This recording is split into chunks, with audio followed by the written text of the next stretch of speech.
Hello.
Hello, everyone.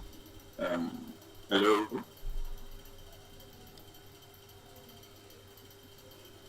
Hello. Hi, Thomas, you here? Okay, so welcome to today's seminar. I'll be your facilitator for today. And then, as we always do it, we watch the video of the day. Okay, so let me play the video.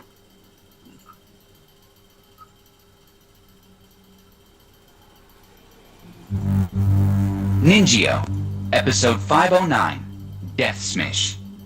Security topic, smishing, starring Robert Davi as Frank. A hack known as BlueLeaks recently exposed an enormous amount of highly sensitive law enforcement data, including the personal information of over 700,000 police professionals.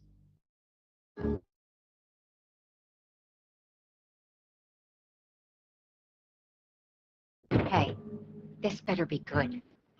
Good might not be the word for it, Diana. Your cover's been blown. Are you kidding me, Frank? I've been gone from my family for 8 months, something I never wanted to do, all so the department could take down the cartel. And now you're telling me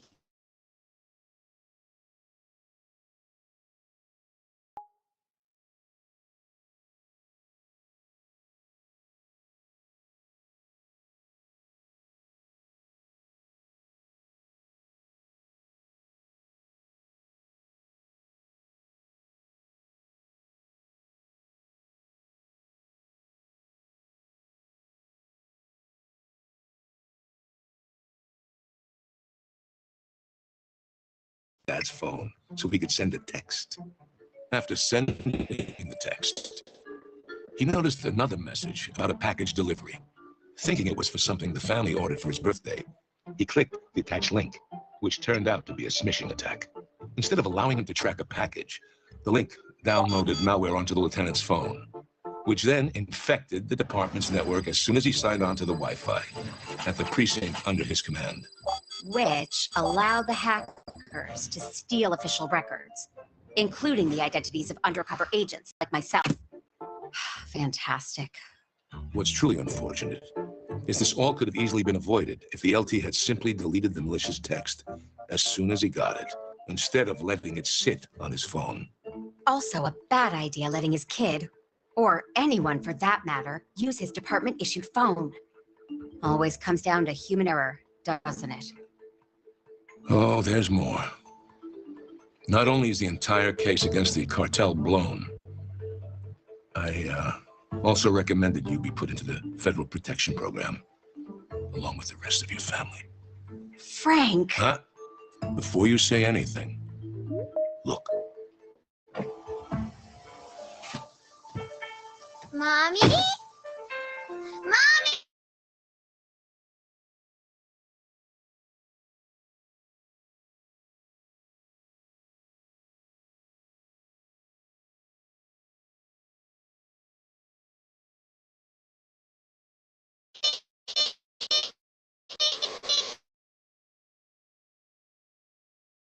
Apps directly from a text message. Immediately delete SMS text messages from unknown, untrusted, or random sources, especially if there is an embedded link. If you are unsure about an SMS text message with an embedded link, go to the source website that you trust and find the information directly from the source. Don't let other people, especially children, use your work devices, even for something as simple as sending a text message.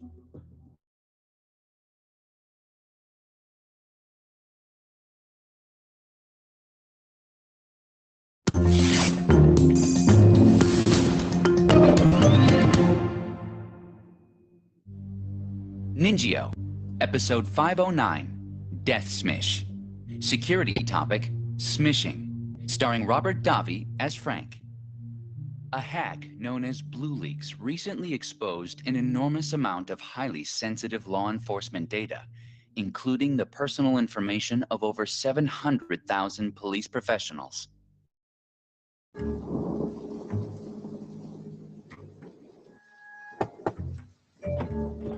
Hey, this better be good. Good might not be the word for it, Diana. Your cover's been blown. Are you kidding me, Frank? I've been gone from my family for 8 months. Something I never wanted to do. All so the department could take down the cartel. And now you're telling me it was for nothing? How'd this happen? Hackers. They stole a bunch of highly sensitive data, including your file. They used a method called smishing to get it done. I've heard of it. Same as phishing, only it comes through text messages instead of email. Exactly. Turns out, the 9-year-old son of the lieutenant in our department borrowed his dad's phone so he could send a text. After sending the text, he noticed another message about a package delivery. Thinking it was for something the family ordered for his birthday, he clicked the attached link, which turned out to be a smishing attack. Instead of allowing him to track a package, the link downloaded malware onto the lieutenant's phone, which then infected the department's network as soon as he signed onto the Wi-Fi at the precinct under his command. Which allowed the hackers to steal official records, including the identities of undercover agents like myself. Fantastic. What's truly unfortunate is this all could have easily been avoided if the LT had simply deleted the malicious text as soon as he got it, instead of letting it sit on his phone. Also a bad idea letting his kid, or anyone for that matter, use his department-issued phone. Always comes down to human error, doesn't it? Oh, there's more. Not only is the entire case against the cartel blown, I also recommended you be put into the Federal Protection Program, along with the rest of your family. Frank. Huh? Before you say anything, look. Mommy? Mommy! Diana, this is the only way to guarantee her safety. I've always trusted you, Frank. If you think this is what's best, I do. then let's do this. Never click embedded links or download apps directly from a text message. Immediately delete SMS text messages from unknown, untrusted, or random sources, especially if there is an embedded link. If you are unsure about an SMS text message with an embedded link, go to the source website that you trust and find the information directly from the source. Don't let other people, especially children, use your work devices, even for something as simple as sending a text message.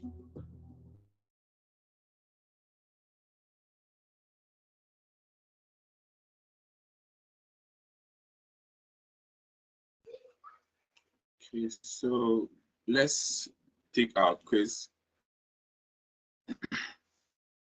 Okay, so the first question says true or false. You should delete SMS text messages from sources you do not recognize. The answer is A, true, or B, false. Any submission? It's true. It's true. It's true. Okay, the second question says phishing refers to a method of phishing that is delivered via text messages. We have true or false. True.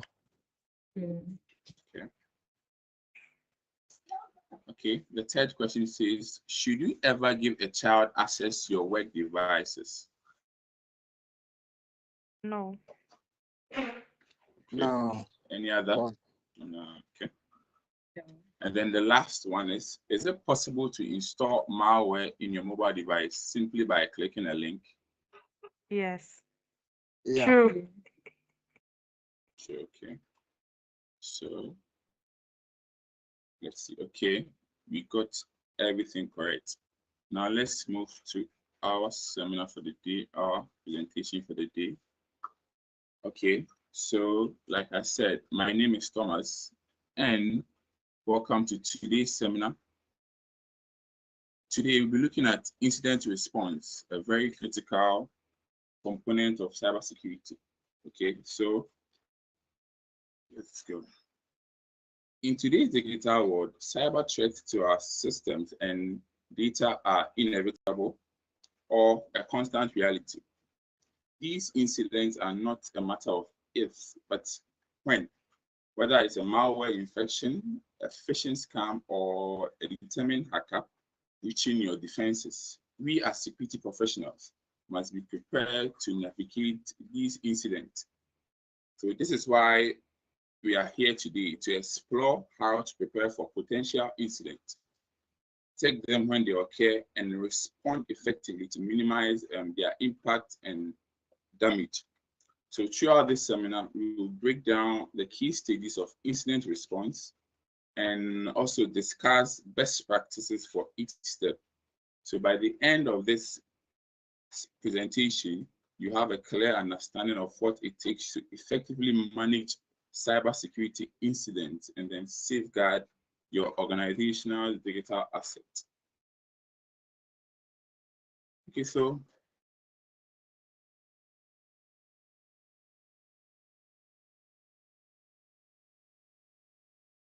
knowing what to do in cybersecurity incident, an infected link or an email attachment that will install malware on the user's computer, or a user may have downloaded a software allowing hackers to exploit internal connections to this victim's network. All these security issues could occur in any organization at any time. So as a security professional, you have to prepare to deal with such incidents. So this is where incident response comes in. Incident response is more like a roadmap for dealing with threats effectively. Think of incident response as your organizational emergency plan. It's like having a step-by-step guide for when things go wrong in your computer system or network. Incident response actually means having a plan and a team that is ready to quickly find, fix, recover from security problems or unexpected events. For most organizations, the first step towards improving the ability to handle incident is to understand what happens during each stage of the incident response process. This helps security teams to know how to react when something goes wrong in their system. As security professionals, you must know of these processes so as to mitigate whenever we face cyber attacks. We will delve into these key stages of incident response and provide a clear understanding of each step. So as you can see, start from preparation, identification, containment, eradication, recoveries, and then lesson learned. Okay. So the first stage is preparation. The key to handling a security incident properly is to make sure that you are well prepared. There's a need to be the right people and the right processes in place so that everyone knows what to do when the incident occurs. There should be a clear communication method between teams of who should be contacted, how they should be contacted when this incident occurs. There should also be hardware and software tools so that the security team will know how to respond to this problem. Sometimes store and capture data, that is important. Okay. There will also be a need to document the organization's network so as to know what is really important, also as to navigate through the organization's network. Okay, so it's a good idea to know you'll be able to mitigate these incidents whenever it happens. So as security team, you must be prepared. You must have all the necessary things in place to be able to deal with such incident. And these incidents include, like I said, having your hardware and your software tools, having your communication methods in place, having your roadmap of your network in place down so that at least you know what to do when these things happen. Okay. So from preparation, you go to identification. To be able to respond to a security incident, you must know that the incident has occurred. And there are many ways to monitor and identify these security incidents, because this is an ongoing challenge, because sometimes we receive different types of attacks all the time. Every day you can have hundreds and thousands of attacks. So, and then most of the time these attacks are even stopped before it happens, because you have security measures in place already. But how do you identify the legitimate threat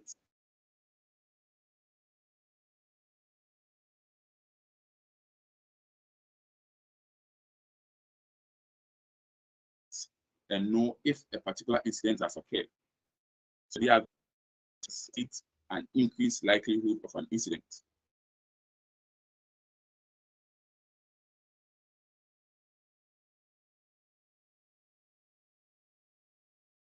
These warnings help us predict potential adjustments to help identify known vulnerabilities on the server.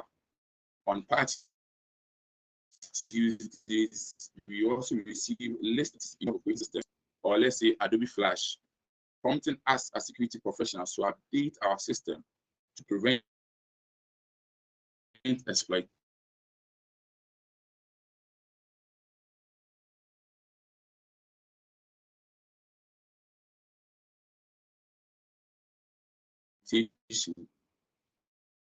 Additionally, alerts from our antivirus systems can notify us of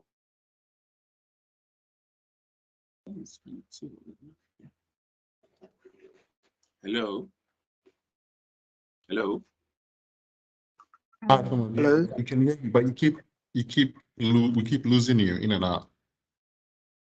Okay, I think the network, I'm trying to fix it. I'm coming. Hold on a minute. Okay. Okay. Sorry.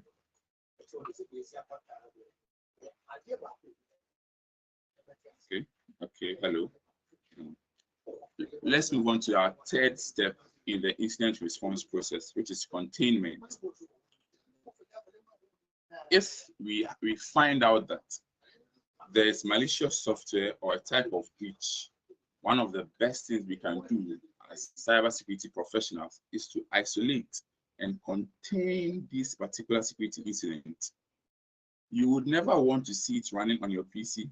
to see what it does, because we all know that nothing good actually comes out of situation like this. Instead, you might want to take this malicious software and run it in a sandbox. Sandbox is an isolated operating system that is specifically designed to run software and see what the result of running this software might be. This sandbox is also an experiment. And since we can run it in this environment, we can completely delete it after performing our analysis. So we can be assured that this malware is not going to get outside of our sandbox. But then, even the sandbox does not provide us a perfect analysis of the malware. Sometimes the malware can recognize that we are running it in a sandbox and will perform differently. Also, sometimes the malware can recognize that we've lost connectivity to the internet. So this malware can begin deleting and damaging our operating system. So after you contain it, the next step is to eradicate it. So once you have identified that an incident has occurred, it's time to actually recover the system. But then before we recover the system, we must first eradicate this malware and remove it from the system.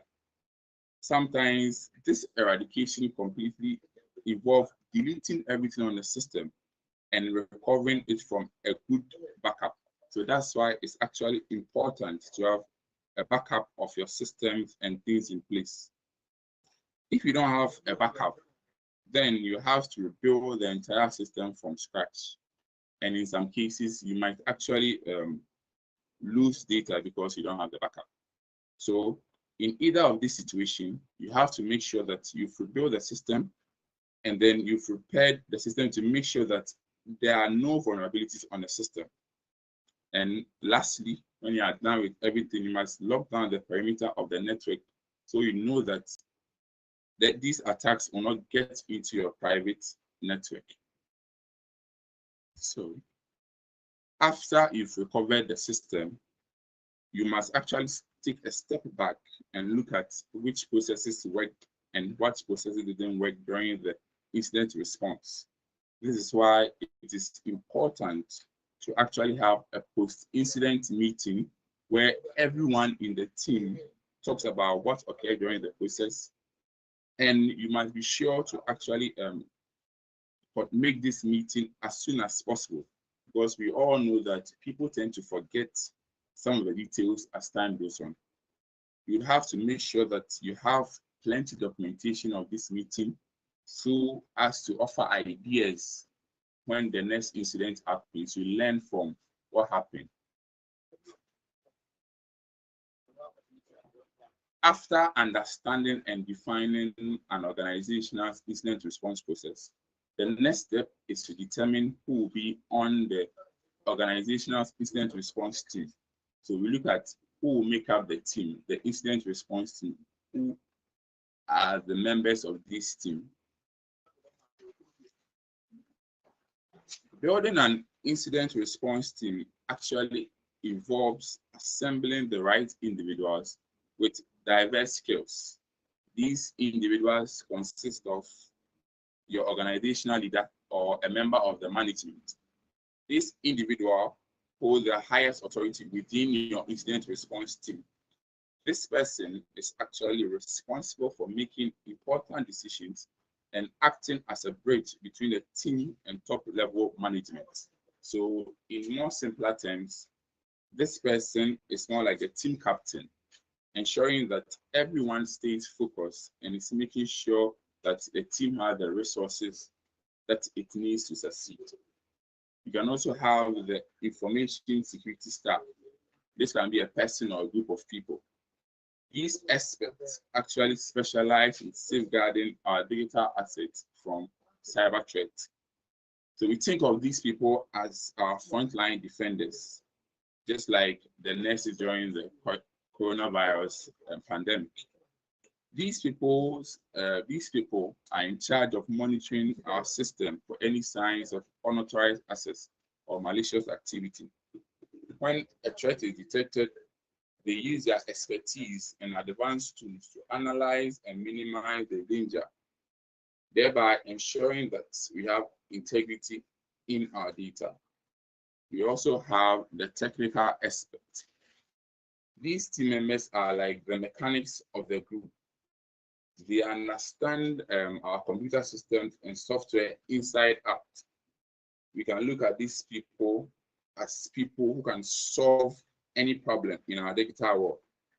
For example, when a website crashes or a program crashes or a program stops, you call on these people. When there's something wrong with your PC, these are the people you call, and these people are important in the incident response team. You also have your communication staff. These are like messengers, the organization. These are the messengers for the organization, both inside and out. They have to make sure everyone knows what is going on, and they must make sure things keeps on running smoothly. The job of these communications or public relations staff is super important, because without clear communication and misinformation, things can spread, bad things can spread quickly, misinformation can spread quickly, leading to confusion, which can actually damage the organization's reputation. Hence, it's important to have such person on the team. You also must have a law enforcement or a legal person in the team. Sometimes you must have them, but sometimes you can do without them. But then these legal people offer guidance on legal matters such as contracts and other legal issues. They also help the company understand and comply with laws and regulations to avoid any legal trouble. You can also have your HR, who is also responsible for handling employee-related matter. So let's say one of the workers clicked the link which invited this kind of cyber attack on the company's network. You need this HR to settle this kind of dispute between the workers, so that at least there will be a healthy work environment between staff of the company. So regardless of the specific composition of this organizational team, it's essential to ensure that all members receive proper training. This could involve a specialized incident response training for security professionals and technical staff, covering topics such as incident detection, containment, eradication, and recovery. Conducting exercise as a team helps ensure that everyone understands their roles and responsibilities and can effectively collaborate during such crises. So we have to look at the exercises that are mostly conducted for the incident response team. And then the first one is a tabletop exercise. Tabletop exercises are like practice sessions for incident response teams. So instead of actually doing things, team members can actually talk to how they will handle such situation. They are actually given a scenario like probably a cyber attack, and then the team members sit and discuss how they will solve them. And as they discuss, problems come up, and they talk it through how they can solve these problems as they discuss this kind of incident. Tabletop exercises is more like a focus group discussion or a brainstorming session where everyone shares ideas and suggestions. The goal is to identify any weaknesses in the team's plan and figure out how to actually improve it. We also have walkthroughs. Walkthroughs are like practice runs for actually handling an incident. So walkthroughs are more like, let's say, rehearsing for a play where each character practices their part. So the team goes through each of the steps of what they will do if there's a problem such as a cyber attack. So during this walkthrough, the team go through each incident step by step, figuring out what to do and what to do at each stage. They also check to know their role in the response process. They also check to see that they have the right tools and can assess everything they need to respond effectively. So by rehearsing in such way, everyone becomes familiar with their responsibility and the necessary action to take during an incident. We also have simulations. So simulations are practice sessions, but on a large scale, where teams pretend that this certain event is happening and how they respond to it while these events are happening. With these simulations, there are two types of simulations that incident response team use as a form of training. We have a focus simulation. This simulation might just focus on one part of the plan, or sometimes it involves just certain departments or function within the organization. So, for example, we can have a session on a data breach, and you look at how the IT department can actually respond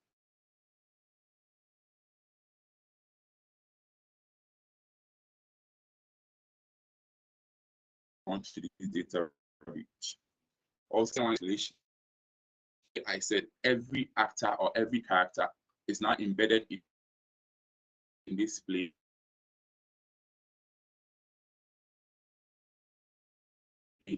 And everyone is acting his or her part. In this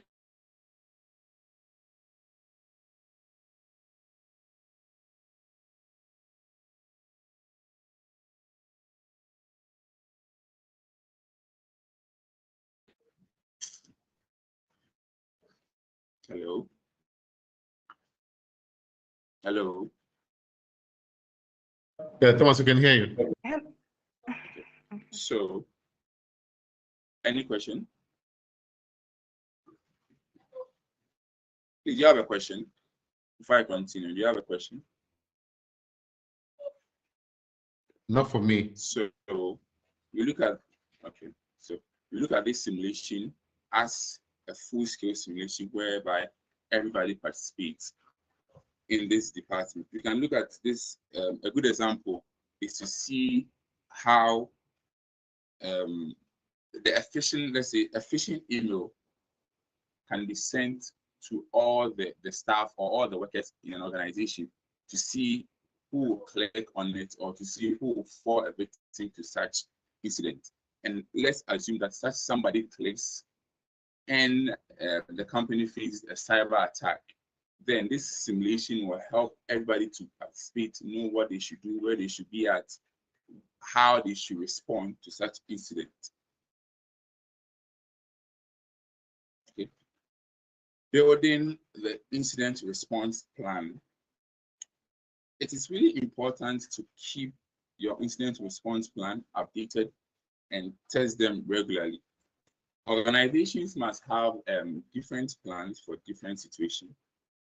So if your plan is actually old or your team members do not actually know your plan, then I think it's as bad as you don't have a plan at all. So you should have regular checks and practice to make sure that your plan stays effective and then your team is ready to handle any problem that comes up. These are some examples or types of plans that are used during incident response, or these are kind of incident response plans. You can have your communication plans. So communication plans are actually important in handling incidents. Bad communication, whether it's unclear or let's say wrong, can actually be a big trouble for your company, because when communication ceases, people might not know what is happening, or they might actually make the wrong move because they don't actually know the fact. That's why it is crucial to get your communication right. Communication plan actually outlines who is actually responsible for communicating with which group such as the media or specific stakeholders.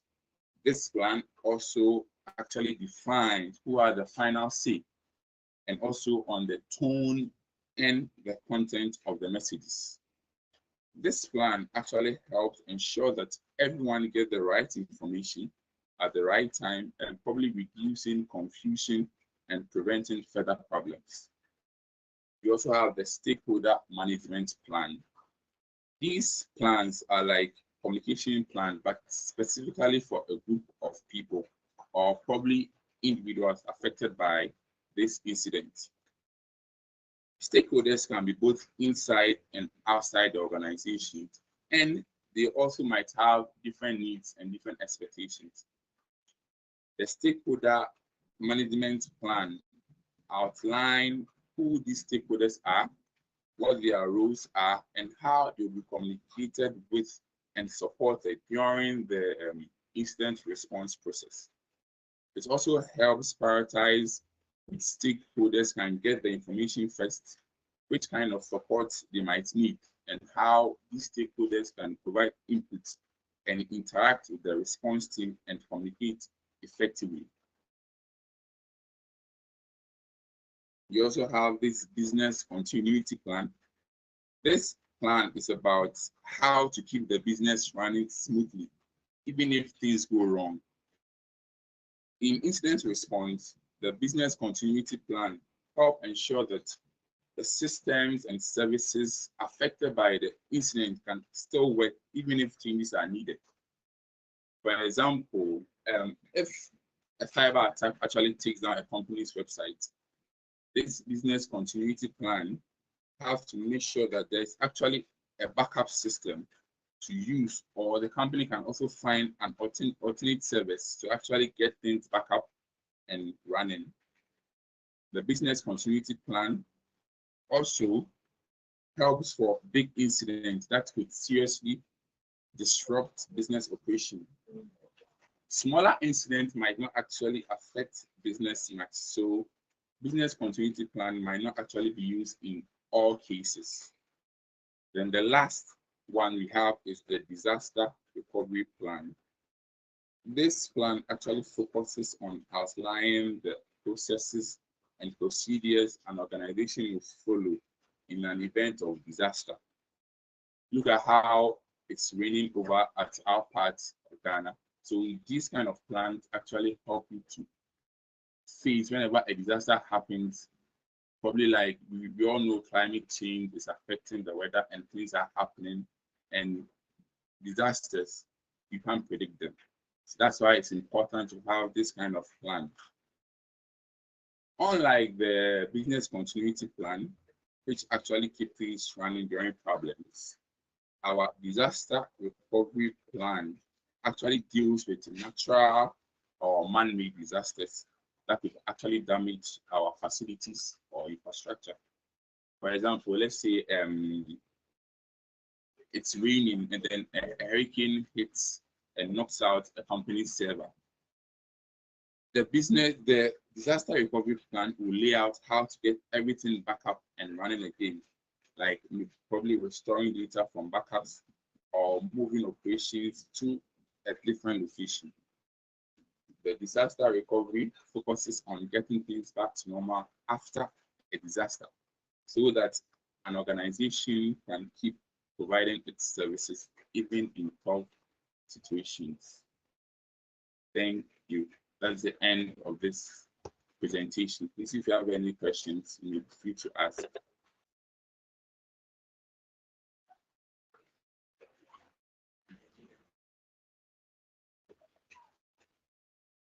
Hello.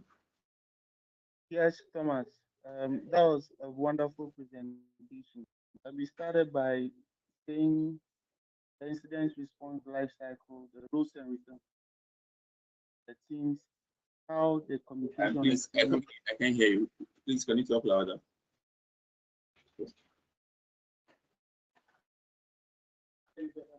I can't hear you, but please, can you speak louder for me? Is it better now? Okay, yeah, it's better now. Okay, so I was saying that you walked us the incident response life cycle. We spoke the roles and responsibilities, communication, and then the incident response plan as well. And I was looking out for the common incident response example. I don't know whether And we said the incident response for the common hello. incident response. Right?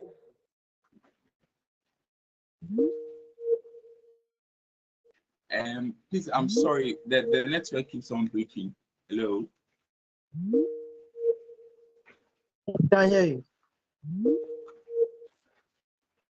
You can hear me. Please, can you actually ask the question again, because I think the network is on breaking. So I just get this of it, but like I can't actually hear the full thing. Please, can you say it again?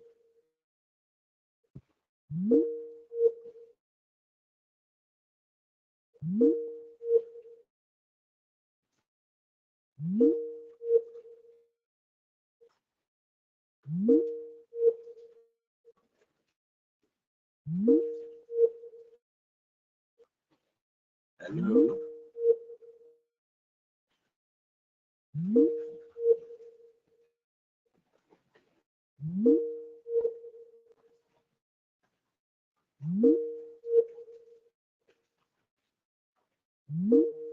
Hello.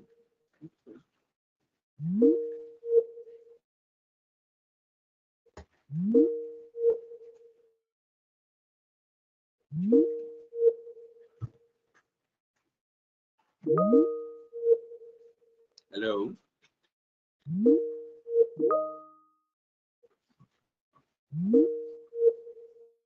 Hello.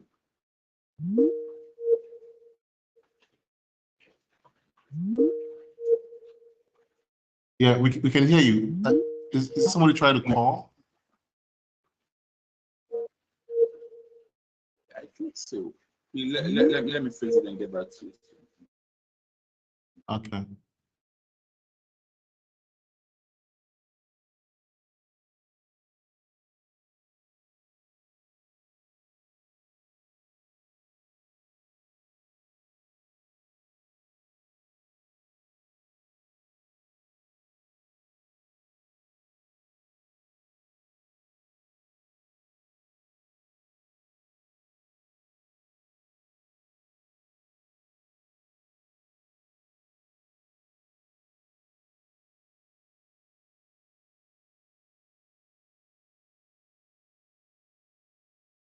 I think Thomas having an issue with his network, so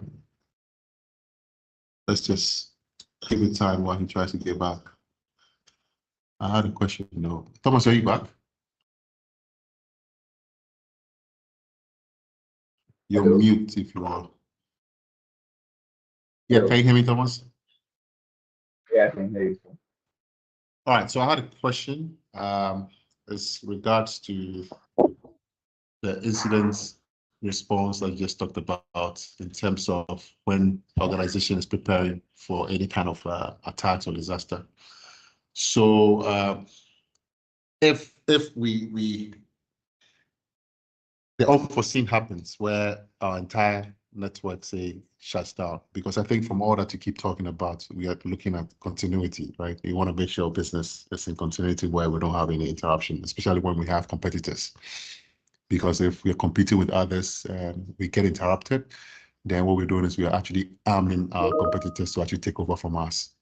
So my question is, what do we do when we are trying to avoid like the entire business to actually get shut down, and then still, or yet we still want to make sure that business continuity is preserved? What do we do in that terms? Because if we're trying to come up with a what do you call it, incident response plan, should there be a tsunami that actually shuts down our entire business? Is it that we, at that point in time, are no longer in business until we are able to resolve and come back to life? Or what are we doing to actually prevent that from happening, to make sure we are still in business when there's a possibility that could happen? So let's say there's an incident and then things are down because of, let's say, a hurricane or tsunami. Probably you have to actually move to your, let's say, a backup server. So as an organization, it's important to actually have probably a backup server for such incidents whenever, because a disaster can happen at any time. And in order to preserve the continuity, you must make sure to actually push things on a different server to actually maintain, let's say, the minimal services that you offer. Probably and get things fixed, like fix things in the background and make sure that the basic things that your company or your organization offers, people can actually access it.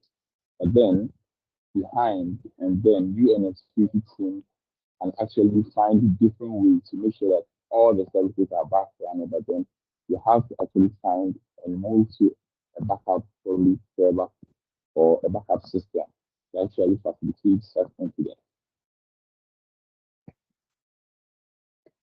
Okay, all right, thank you. So you're talking about having like a whole backup site. Is that what you mean? Yeah. Because when you say backup server, a server could be just one backup that is actually trying to help resolve a problem. But if you have like an entire backup site, it depends on. I'm asking this question because I was thinking maybe that might have been in the research that you did. I said maybe just didn't bring it. There are like backup sites that needs to be made available. Like we have what we call the hot code and the warm sites. I don't know if you came across those ones, but that is also important to have that in your plan, depending on how much the business is actually, in terms of how quick you need to be online, especially when it's like a streaming business, for instance. You can't have your service going off for, say, more than an hour, because imagine if you have like Netflix and there's Hulu, and Netflix goes off for like an hour. I'm sure people that are watching Netflix will quickly see that Netflix is down and they will be jumping onto other services that are available like Hulu's and the rest. That's one example. One example would be like a law firm. A law firm doesn't need its presence to be online like 24/7. It may actually have like, say, a day or two before you can realize that the law firm's sites are down, that customers that are looking for information from that law firm can no longer find some type of information from there. So depending on the business, you would actually have to lay the kind of a backup site that you want to put in place. And then when there's a need for it, you actually choose. So when it is the type of site that needs to be up like at once, that's going to cost more. And that is actually what we call a hot site. The warm site is going to be the one that is in between. And then we also have the cold site that probably will take like days in order to actually have that available in case the primary site goes off and you want to put in your data and computer systems and asset and the rest together to actually have that also running. And so I just wanted to touch on that. I consider you're talking about business continuity.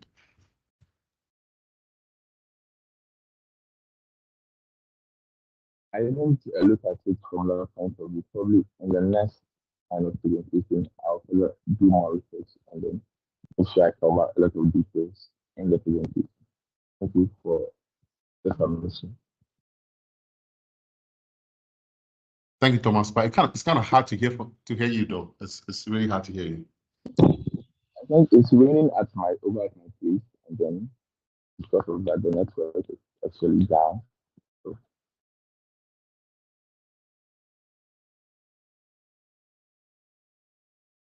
So thank you for joining. See you once again, same time next week. Thank you.